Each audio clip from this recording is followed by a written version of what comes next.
Hi guys! So, meron akong susubukan na merienda na medyo similar sa Japanese cake.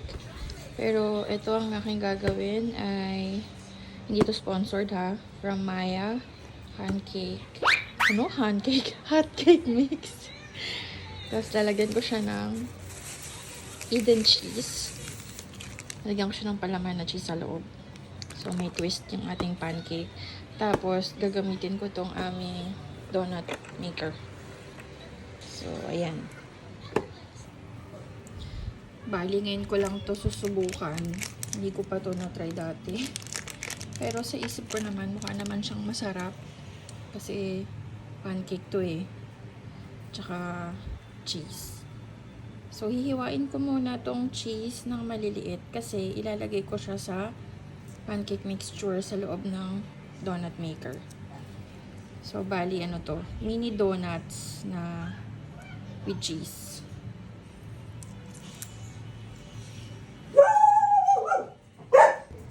Ayun guys, sorry na putol yung ating video kanina. So, hindi ko pa siya talaga hiniwa para papakita ko sa inyo kung paano ko siya hihiwain. So, ayan, malinis na to lahat. Hihiwain ko lang siya ng maliliit.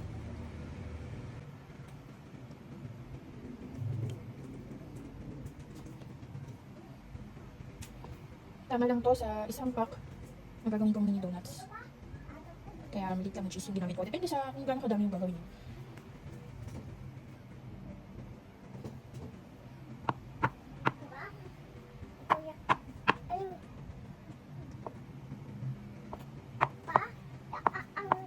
Yan, nagiging ganyan siya. Maliliit. So, ayan guys, tapos na ako sa paghiwa ng ating cheese. Ngayon naman ay gagawin na natin yung ating mixture ng pancake. So, isa lang yung gagamitin ko. Ayan.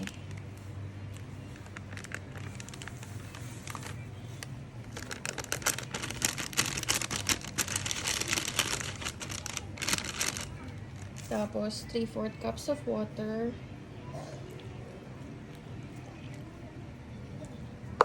Tapos, isang itlog.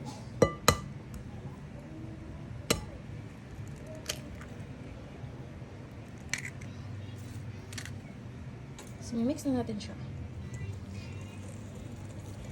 Kung meron tayong mixer, mas maganda. Kaso, wala pa akong mixer.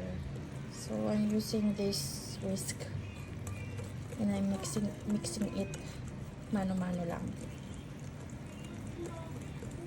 Hanggang sa makuha na natin yung gusto natin kung consistency ng pancake. Para sa gagawin nating mini donut.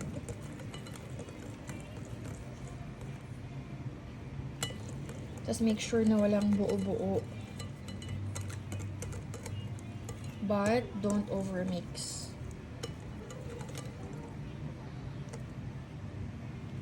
Yan. At bago ko makalimutan, mantika pa pala. Ayan. Tinansya ko lang guys.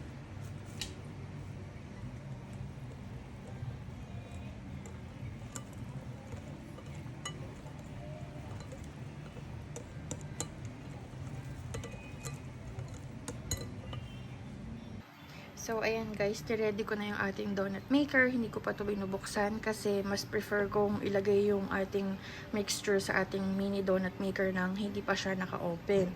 Kasi itong donut maker na to, mabilis siyang makaluto. Nag-improvise na lang ako ng lalagyan ko ng lumang bote kasi yung aking ginagamit ay merong laman. So, lalagyan ko na siya ng mixture. Hindi natin siya pupunuin guys kasi aapaw. So, ganyan lang. Tapos, lalagyan natin siya ng cheese.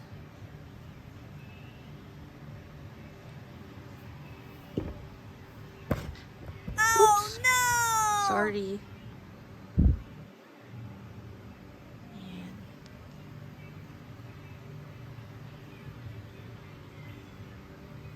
Ayan. Tapos, gagawin nyo lang to sa iba pang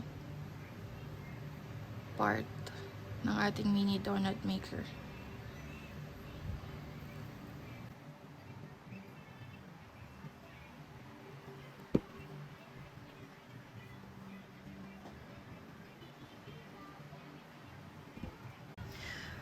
So, ayan guys.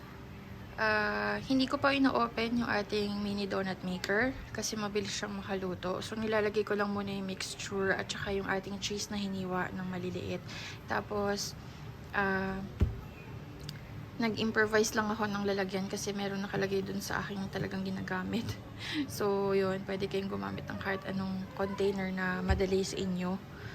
So, pupunuin ko lang to lahat and then we're ready to go.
lalagyan ko ng butter and maple syrup.